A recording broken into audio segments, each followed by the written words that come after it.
amid the smoking ruins of Nineveh, a city that once embodied the might of the Assyrian Empire. The world teetered on the brink of a new order. From this chaos, a king emerged, Nebuchadnezzar II, with unrelenting ambition and a vision unlike any seen before. He would lead Babylon to its golden age, transforming it into the most dazzling metropolis of the ancient world. But Nebuchadnezzar's story is not only one of power and empire. It is also the story of a man whose life was deeply entangled with divine prophecy, whose name is invoked in the scriptures of Israel, and whose actions would echo through history. Picture the Babylon of Nebuchadnezzar's time. Streets buzzing with merchants, the cries of hawkers selling goods from across the known world, and the sound of temple priests chanting prayers to Marduk. Above it all, the towering walls of the city stretched as far as the eye could see, promising both sanctuary and splendor. Within this vibrant, imposing city stood the man who built it, Nebuchadnezzar, a figure as awe-inspiring as the empire he ruled. Over the course of this three-part series, we'll uncover the broad scope of Nebuchadnezzar's reign, from his meteoric rise as a warrior king to his architectural feats, to the prophecies that foretold his eventual fall. His story reveals the fragile line between ambition and hubris. In this first chapter, we'll explore the victories and vision that made Nebuchadnezzar one of history's most formidable rulers. Nebuchadnezzar's ascent to power began in a world where the balance of power was shifting. The Neo-Assyrian Empire, which had once ruled with unmatched dominance, was crumbling under the weight of rebellion and external pressure. For Babylon, this collapse presented a rare opportunity. In 626 BC, Nebuchadnezzar's father, Nabopolassar, seized control of the city and declared himself king, establishing the Neo-Babylonian Empire. As crown prince, Nebuchadnezzar accompanied his father on campaigns to consolidate this newfound empire. By 612 BC, Babylon, allied with the Medes and Scythians, dealt a fatal blow to Assyria by sacking its capital Nineveh. But even as Assyria collapsed, new challengers arose. Egypt, under Pharaoh Necho II, sought to fill the power vacuum, and the stage was set for one of history's most pivotal battles. In 605 BC, Nebuchadnezzar commanded Babylon's forces at the Battle of Carchemish, near modern-day Turkey. This was no ordinary clash of armies. It was a contest for supremacy over the Near East. The Babylonian chronicles, clay tablets inscribed with cuneiform, detail how Nebuchadnezzar's army routed the Egyptians, pursuing them as far as Hamath in modern Syria. The sounds of clashing swords, the thunder of chariots, and the cries of retreating soldiers marked a moment of decisive triumph. This victory not only secured Babylon's dominance, but also showcased Nebuchadnezzar's brilliance as a military leader. Yet even as Nebuchadnezzar savored this victory, news arrived that his father had died. Without hesitation, he returned to Babylon to claim the throne. The smooth transition, documented in contemporary administrative records, reflected his determination to secure the empire's future.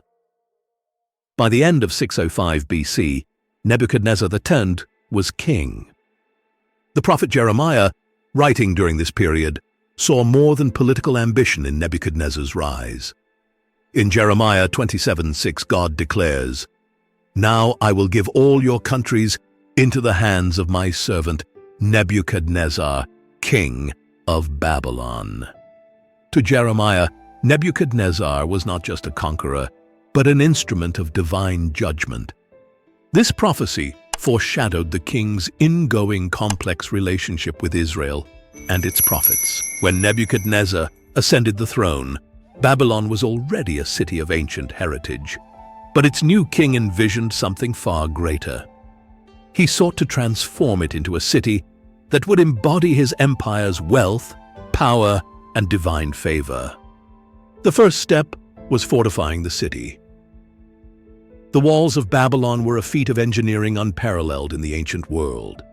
Herodotus, writing centuries later, claimed they stretched for over 50 miles and were wide enough for chariots to race atop them. While his accounts may exaggerate, archaeological evidence near Hilla, Iraq, confirms their massive scale. Inscribed bricks bearing Nebuchadnezzar's name reveal his pride in their construction. One such inscription reads, "I strengthened the defenses of Babylon so that no enemy may threaten it." Among Nebuchadnezzar's crowning achievements was the Ishtar Gate, completed around 575 BC. The gate, constructed from vibrant blue-glazed bricks and adorned with intricate reliefs of lions, bulls, and dragons, served as a testament to Babylon's artistic grandeur and Nebuchadnezzar's devotion to Marduk. The processional way, a grand avenue leading to the gate, was lined with similar reliefs, creating a spectacle that inspired awe and reverence. Today, remnants of the gate, housed in Berlin's Pergamon Museum, provide a glimpse into this dazzling achievement. The Hanging Gardens of Babylon, though shrouded in mystery, are perhaps the most famous of Nebuchadnezzar's creations.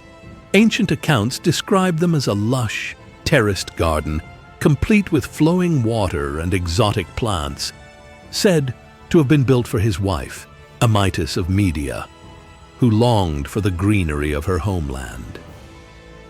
While definitive archaeological evidence has not been found, advanced irrigation systems discovered in Babylon suggest such a marvel was indeed possible. These projects were more than architectural wonders. They were statements of Babylon's cultural and religious importance. The city was a center of Marduk worship, and Nebuchadnezzar viewed his construction efforts as acts of devotion. Yet, they also reflected his desire for immortality, as evidenced by inscriptions that proclaim, "I have adorned them with luxurious splendor, for all mankind to behold. May it last forever." But the grandeur of Babylon carried a foreboding shadow.